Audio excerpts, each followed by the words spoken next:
Una de las sagas de cómics que más me ha impresionado es la de Eternals, Los Eternos. En esta serie de cómics de principios de los años 70 nos explican la llegada de entidades extraterrestres a la Tierra, la modificación del ADN humano, tecnologías alienígenas para crear grandes construcciones como son las pirámides, civilizaciones antiguas como Lemuria, la Atlántida, etc. Los Eternos, o Eternals, fueron creados por Jack Kirby, que fue un dibujante de cómics estadounidense. Se le considera uno de los autores más influyentes de la historia del cómic americano. Junto a Stan Lee, creó, durante los años 60, gran parte de los personajes más importantes de Marvel, tales como los Cuatro Fantásticos, Thor, los Vengadores o X-Men. Los Eternos hicieron su primera aparición el 1 de julio de 1976. Fijaos que en esa época aún no era tan conocida la historia de los Anunnakis, reptilianos, etc. La historia de los Eternos es la siguiente. Los Celestiales, que son seres cósmicos superiores con el poder de crear universos propios, con la intención de que fueran los protectores del planeta Tierra, crearon a los Eternos, una raza de superhumanos, una especie separada del proceso evolutivo que creó la vida inteligente en la Tierra. Los Eternos tienen una guerra constante contra los destructivos desviantes, una raza de seres deformes de variados aspectos. El poder de estos desviantes es la capacidad de alterar su aspecto exterior. Son cambiaformas. Aquí nos están mostrando a los reptilianos. Son extremadamente crueles y malvados. Viven en Lemuria, que está bajo el mar, después de una batalla contra la Atlántida inundando todo el planeta. Los Celestiales son seres alienígenas gigantescos que recorren el cosmos realizando experimentos en los diversos planetas que se encuentran. Nunca hablan y utilizan diversas armaduras de variados aspectos. Sus poderes y tecnologías son incomprensibles, pero en definitiva es solo poderosa tecnología.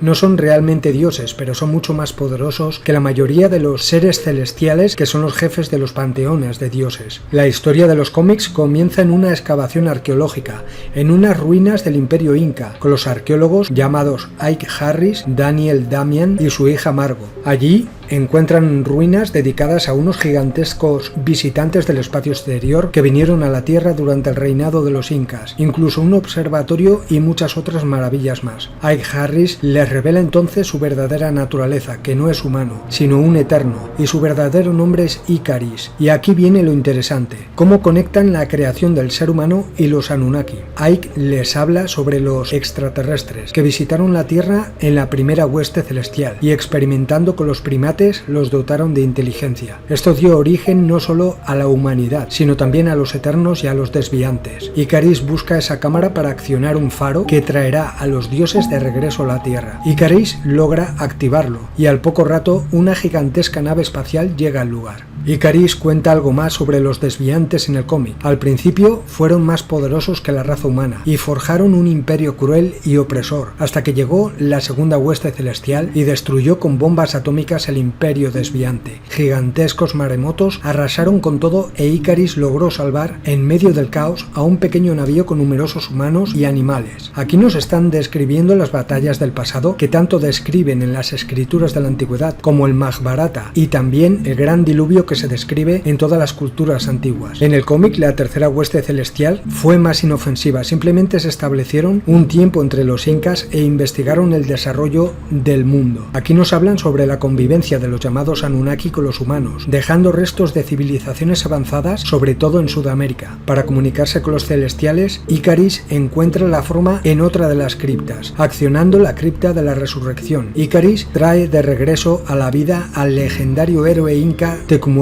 señor del vuelo, quien resulta ser Ayak, otro eterno, que es reconstruido atómicamente junto con varios otros incas. El propósito de la cuarta hueste es revelado mediante la aparición del primer celestial, Harishem, quedando claro que vienen a juzgar los resultados de sus experimentos para decidir si la Tierra sigue viviendo o no. Durante ese tiempo la base en la cordillera de los Andes es clausurada y nadie puede entrar ni salir. Ayak y el profesor Damián se quedan, mientras que Icaris y Margot se van. En varias viñetas del cómic nos muestran que las líneas líneas de Nazca, por ejemplo, son realmente un faro para atraer a los extraterrestres. Después nos hablan indirectamente sobre el proyecto Blue Beam, simular una invasión extraterrestre. En el cómic nos dice lo siguiente: el general Crow diseña un plan para enfrentarse a los celestiales. Utilizando los poderes de cambiaformas, modifica su rostro para parecerse al diablo tal y como los humanos piensan que es. Atacan Nueva York, haciendo creer a la humanidad que son víctimas de una invasión alienígena y así entrar en guerra con los celestiales. Después hacen referencia a ciudades etéricas o interdimensionales donde habitan los seres evolucionados, según las antiguas escrituras, como por ejemplo el Olimpo, que en los cómics es la ciudad oculta de los Eternos. También nos muestran el mundo intraterreno, que los cómics dicen que es el hogar oculto de quienes escaparon de las guerras entre los Eternos y los desviantes en la antigüedad. Nos muestran en varios episodios de esta saga la cueva de los Tallos y otras bases intraterrenas como Shambhala y Agartha. Además nos explican en el primer cómic de los Eternos que en lugares como el Triángulo de las Bermudas desaparecen aviones y barcos debido a que los desviantes tienen una base submarina en ese lugar. Más adelante en los cómics se explican la creación de lo que llaman la Unimente, que es uno de los mayores regalos que le dieron los celestiales a los Eternos, ya que cuando varios miembros de esta raza unen su voluntad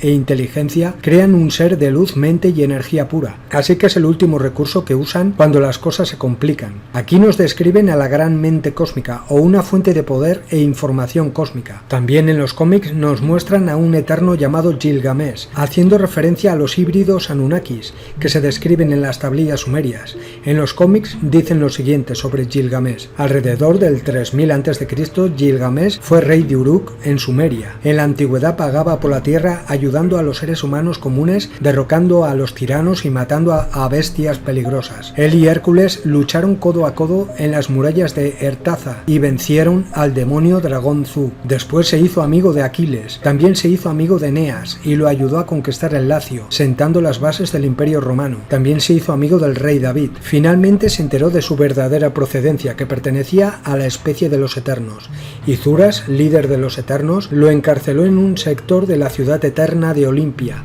Se explica en los cómics que la razón de que Zuras hiciera esto fue por el orgullo de Gilgamesh, que después fue llamado el Olvidado, y por intervenir en los asuntos de los seres humanos. Permaneció desterrado en este sector durante siglos. Aquí nos están mostrando el tema de los ángeles caídos que por ayudar a la humanidad fueron desterrados y encarcelados en prisiones dimensionales. Pues bien, esta serie de cómics es muy interesante, ya que, como he dicho anteriormente, trata sobre la llegada en el pasado de seres venidos de las estrellas, los Anunnaki y otras especies alienígenas, la modificación del ADN humano y otras referencias más del pasado oculto del planeta. La película es parecida a la historia de los cómics, pero hay partes que cambian. Una de las partes más interesantes que he visto de la película es cuando una de las componentes del grupo de los Eternos, llamada Cersei, se reúne con un celestial para preguntarle cuál es el propósito real de todo lo que ocurre en el planeta Tierra. El celestial, llamado Arishem, le dice lo siguiente: es un efecto secundario del surgimiento.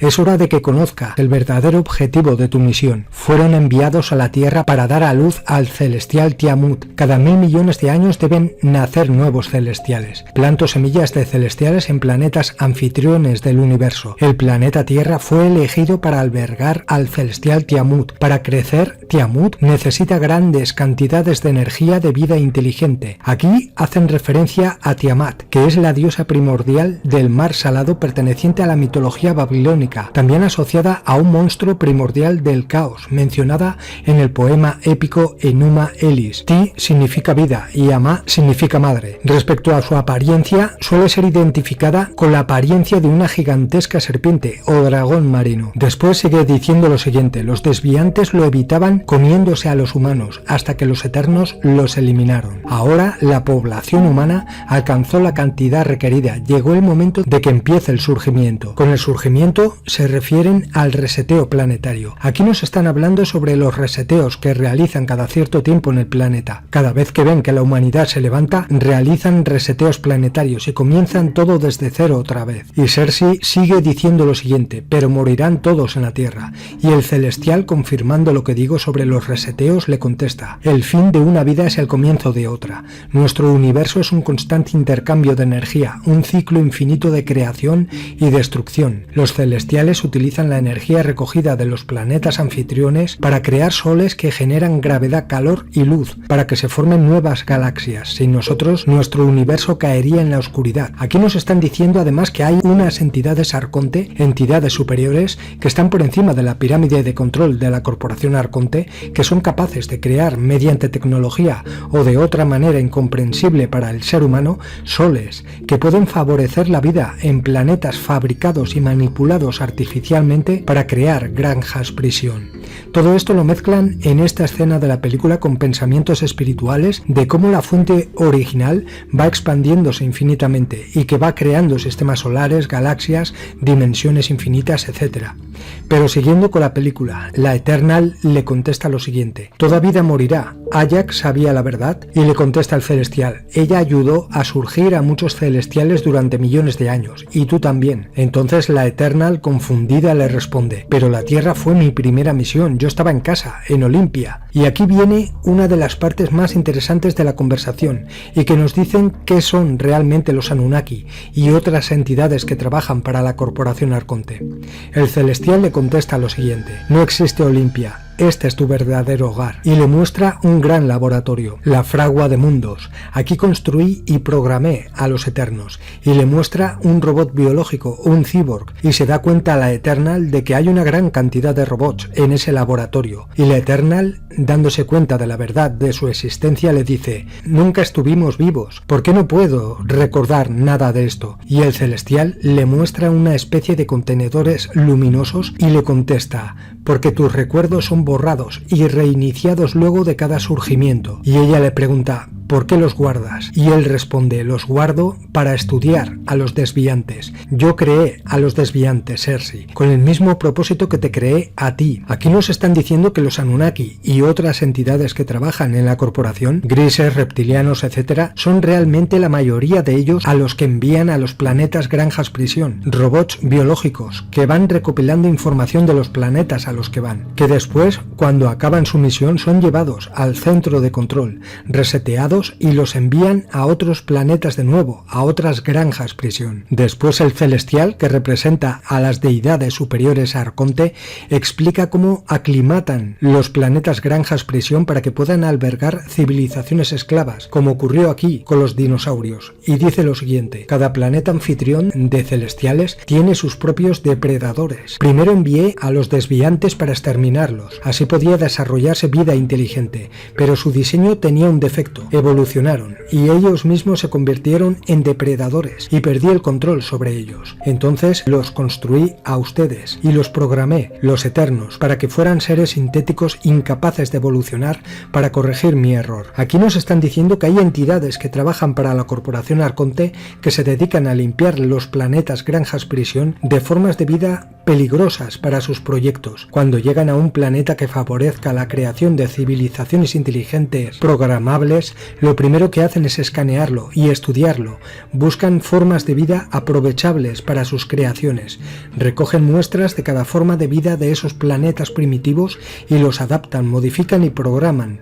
Si encuentran alguna forma de vida peligrosa para sus futuras creaciones que vayan a ser los predominantes en su proyecto, los eliminan o se los llevan para experimentaciones genéticas y acumularlos en las bibliotecas genéticas o laboratorios de los cuales disponen. Es muy interesante esta parte de la película, como ya he comentado anteriormente, ya que coincide mucho con lo que otros informantes han explicado sobre la creación de este planeta por estas entidades. Por ejemplo, Robert Monroe, durante un viaje astral, fue informado sobre esto. Una entidad interdimensional le explicó cómo entidades alienígenas, al llegar a este planeta, se encontraron con los dinosaurios y tuvieron que eliminarlos para poder crear lo que actualmente conocemos como civilización.